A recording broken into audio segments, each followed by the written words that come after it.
হাইকোর্টের অনুমতিতে মোথাবাড়িতে গেলেন শুভেন্দু, অভিযোগ সরকারের নিষ্ক্রিয়তার বিরুদ্ধে। হিন্দুদের ভয় দেখিয়ে ভোটে জেতার চেষ্টা চলছে, ওয়াকফ নিয়ে বড় মন্তব্য দিলীপ ঘোষের। এখানে নয়, ওয়াকফ নিয়ে কোথায় লড়াই হবে স্পষ্ট করলেন ফিরহাদ হাকিম। পুলিশের আরও সংযত হওয়া উচিত ছিল, ভিন্ন সুরে সায়নী ঘোষ। কলকাতার বাস থেকে খুলতে বাধ্য করা হলো গেরুয়া পতাকা, প্রতিবাদ বিজেপির, নিন্দায় দেবাংশু। প্রয়াত রেজ্জাক মোল্লা, 3 মুখ্যমন্ত্রীর আমলের মন্ত্রী, শোক প্রকাশ মুখ্যমন্ত্রীর। হাইকোর্টের অনুমতিতে মোথাবাড়িতে শুভেন্দু, অভিযোগ সরকারের নিষ্ক্রিয়তার বিরুদ্ধে। হাইকোর্টের অনুমতি নিয়ে মালদার মোথাবাড়িতে পৌঁছান বিরোধী দলনেতা শুভেন্দু অধিকারী। সম্প্রতি 2 গোষ্ঠীর মধ্যে সংঘর্ষে উত্তপ্ত হয়ে ওঠে মোথাবাড়ি। দোকান ও গাড়ি ভাঙচুর, রাস্তার উপর আগুন জ্বালানো এবং জনজীবন বিপর্যস্ত হওয়ার পর পরিস্থিতি নিয়ন্ত্রণে আনতে পুলিশ লাঠিচার্জ ও কাঁদানে গ্যাসের সেল ফাটায়। এই ঘটনায় একাধিক ব্যক্তিকে গ্রেফতার করা হয়েছে। ঘটনাস্থলে পৌঁছে শুভেন্দু বলেন, এলাকার মানুষকে সরকার কোনো সুরক্ষা দেয়নি, বরং দাবিয়ে রেখেছে। যাদের গ্রেফতার করা হয়েছে তারা প্রকৃত অপরাধী নয়। ভিডিও ফুটেজ দেখে প্রকৃত দোষীদের চিহ্নিত করে গ্রেফতার করতে হবে। আমরা ক্ষতিগ্রস্ত 6 জনকে নিয়ে হাইকোর্টে গিয়েছি এবং চাইছি এনআইএ ও সিবিআই তদন্ত হোক। সাংবাদিকদের প্রশ্নে জঙ্গিপুর ও মোথাবাড়িতে পুলিশের ভূমিকা নিয়ে শুভেন্দু বলেন, যখন ব্যবস্থা নেওয়া উচিত ছিল তখন পুলিশ কিছুই করেনি। যারা দাঙ্গা করেছে তারা সবকিছু পরিকল্পনা করে ফেসবুকে লাইভ করেছে, হঠাৎ কিছুই হয়নি। যদি কারো মনে আঘাত লাগে তাহলে থানায় যান, নিজের হাতে আইন তুলে নেবেন না। এর আগেও মোথাবাড়িতে যাওয়ার চেষ্টা করেছিলেন বিজেপি রাজ্য সভাপতি সুকান্ত মজুমদার, কিন্তু পুলিশ তাকে ইংরেজবাজার থানায় সাদুল্লাপুর এলাকায় আটকে দেয়। সেখানে 12 ফুট উঁচু বাঁশ ও গার্ডরেলের ব্যারিকেড করে রাস্তায় এক প্রকার দুর্গ গড়ে তোলে পুলিশ। বিজেপি কর্মীরা সেই ব্যারিকেড ভাঙার চেষ্টা করে, কাপড়ের দড়ি ব্লেড দিয়ে কেটে বা আগুনে পুড়িয়ে ব্যারিকেড পার হওয়ার চেষ্টা হয়। পুলিশ তখন ভিডিও রেকর্ড করে গোটা পরিস্থিতি। মোথাবাড়ি কাণ্ড নিয়ে বিজেপির পক্ষ থেকে বারবার দাবি উঠেছে যে প্রশাসন ইচ্ছাকৃতভাবে রাজনৈতিক নেতাদের আটকে দিচ্ছে এবং দোষীদের আড়াল করছে। এই পরিস্থিতিতে শুভেন্দুর মোথাবাড়ি পরিদর্শন ও কড়া মন্তব্য রাজ্য রাজনৈতিক উত্তেজনা আরও বাড়িয়ে তুলেছে। এখনো এলাকা থমথমে, নজরদারিতে রয়েছে প্রশাসন। হিন্দুদের ভয় দেখিয়ে ভোটে জেতার চেষ্টা চলছে, ওয়াকফ নিয়ে বড় মন্তব্য দিলীপ ঘোষের। ওয়াকফ আইন ঘিরে রাজ্য রাজনীতিতে উত্তেজনা ক্রমেই বাড়ছে। বৃহস্পতিবার কলকাতার রামলীলা ময়দানে একাধিক সংখ্যালঘু সংগঠনের সভায় ওয়াকফ বিলের বিরুদ্ধে সুর চড়ান রাজ্যের গ্রন্থাগার মন্ত্রী সিদ্দিকুল্লাহ চৌধুরী। তিনি জানিয়ে দেন, এই আইন তারা মানবেন না এবং তার প্রতিবাদে 1 কোটি সই সংগ্রহ করে প্রধানমন্ত্রীর কাছে পাঠানোর পরিকল্পনা নেওয়া হয়েছে। এই আবহে মালদাহে ডিএম অফিস অভিযানে অংশ নিয়ে কড়া প্রতিক্রিয়া দেন বিজেপি নেতা দিলীপ ঘোষ। তিনি বলেন, সবটাই পরিকল্পিত। হিন্দু সমাজকে ভয় দেখিয়ে ভোটে জেতার চেষ্টা চলছে। ওয়াকফ নিয়ে যেসব আন্দোলন হচ্ছে তা হিন্দুদের আতঙ্কিত করার জন্য। দিলীপ ঘোষ রাজ্য সরকারের বিরুদ্ধে দুর্নীতি, আইন শৃঙ্খলার অবনতি এবং অত্যাচারের অভিযোগও তোলেন। তার মতে, সরকার ধীরে ধীরে দুর্নীতির পাকে ডুবে যাচ্ছে। গত কিছুদিনে জঙ্গিপুর থেকে সুতি পর্যন্ত রাজ্যের বিভিন্ন প্রান্তে ওয়াকফ ইস্যু ঘিরে উত্তেজনা দেখা গিয়েছে।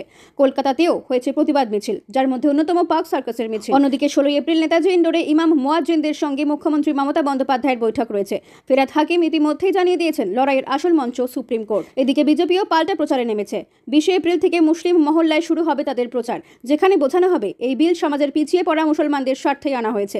বিভিন্ন রাজ্যে মুসলিম সংগঠনের সঙ্গে পৃথক পৃথক বৈঠকের পরিকল্পনাও রয়েছে। এখন দেখার বিষয় রাজনৈতিক এই উত্তাপ কোথায় গিয়ে থাকে। পুলিশের আরও সংযত হওয়া উচিত ছিল, ভিন্ন সুরে সায়নী ঘোষ। চাকরি ফেরতের দাবিতে রাজ্য জুড়ে ডিআই অফিসে অভিযান এবং তাতে পুলিশের ভূমিকা নিয়ে ভিন্ন মত প্রকাশ করলেন তৃণমূল যুব কংগ্রেস সভানেত্রী ও যাদবপুরের সাংসদ সায়নী ঘোষ। শিক্ষকদের প্রতি আচরণে পুলিশের আরও সংযত হওয়া উচিত ছিল বলে মন্তব্য করলেন তিনি। কসবার ডিআই অফিসে লাঠিচার্জ ও পেটে লাথি মারার অভিযোগ ঘিরে উত্তেজনা ছড়ায়, জানিয়ে ইতিমধ্যেই সোশ্যাল মিডিয়ায় ভাইরাল হয়েছে নানা ছবি ও ভিডিও। সায়নী বলেন, কোনো পরিস্থিতিতেই এটা হওয়া উচিত নয়, তবে তিনি শিক্ষকদের সংযত আচরণের আহ্বান জানান। একই সঙ্গে 26,000 শিক্ষকের চাকরি হারানোর ইস্যুতে বিরোধীদের ভূমিকা নিয়েও কড়া সমালোচনা করেন তিনি। বলেন, বিরোধীরা গঠনমূলক কিছুই করছে না। সোনারপুর উত্তরে দলের এক সাংগঠনিক বৈঠকে তিনি আন্দোলনকারীদের উদ্দেশ্যে বলেন, প্রতিবাদ করুন, কিন্তু আইন হাতে তুলে নেবেন না।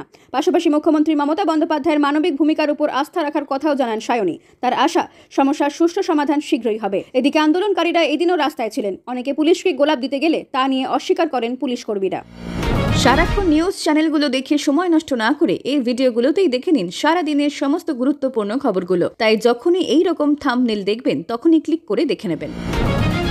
কলকাতায় বাস থেকে খুলতে বাধ্য করা হলো গেরুয়া পতাকা, প্রতিবাদ বিজেপির, নিন্দায় দেবাংশুও। সম্প্রতি সোশ্যাল মিডিয়ায় ভাইরাল হওয়া একটি ভিডিও ঘিরে তীব্র বিতর্ক তৈরি হয়েছে। ভিডিওতে দেখা যাচ্ছে কলকাতার একটি বাস থেকে গেরুয়া পতাকা খুলতে বাধ্য করা হচ্ছে। এই ঘটনা ঘিরেই মুখ খুলেছেন বিজেপির আইটি সেলের প্রধান অমিত মাল্লব্য। সোশ্যাল মিডিয়ায় ভিডিওটি শেয়ার করে তিনি দাবি করেছেন, এই ঘটনা গেরুয়া ভাবাদর্শের ওপর আঘাত। বিজেপির তরফে এই ঘটনার কড়া নিন্দা করা হয়েছে। অমিত মাল্লব্য লিখেছেন, গেরুয়া কেবল একটি রং নয়, এটি অস্তিত্ব এবং প্রতিরোধের প্রতীক।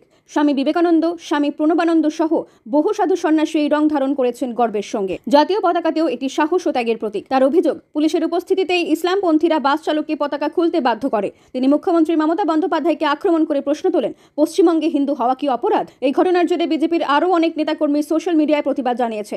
তবে এবার এই ঘটনার নিন্দা জানিয়ে পোস্ট করে তৃণমূলের IT cell incharge Debangshu Bhattacharya. তিনি অবশ্য একযোগে বিজেপিকেও তীব্র কটাক্ষ করেন। দেবাংশু লিখেছেন, আমি এমন মানুষ পছন্দ করি যারা নিজের ঘর ঝাড় দেওয়ার বিশ্বাস রাখেন। যেমন হিন্দুদের মধ্যে থেকে বিজেপির মতো অসভ্যদের বিরুদ্ধে প্রতিবাদ আসা উচিত, তেমনি মুসলিম সমাজের মধ্যে থেকেও এই ধরনের অসভ্যতার বিরুদ্ধে প্রতিবাদ উঠে আসা প্রয়োজন। ঘটনার কেন্দ্রবিন্দুতে থাকা গেরুয়া পতাকা ও তা ঘিরে রাজনৈতিক অবস্থান স্পষ্ট করেছে দুই প্রধান দল। সোশ্যাল মিডিয়ায় বিষয়টি নিয়ে এখনো চলছে চর্চা ও বিতর্ক।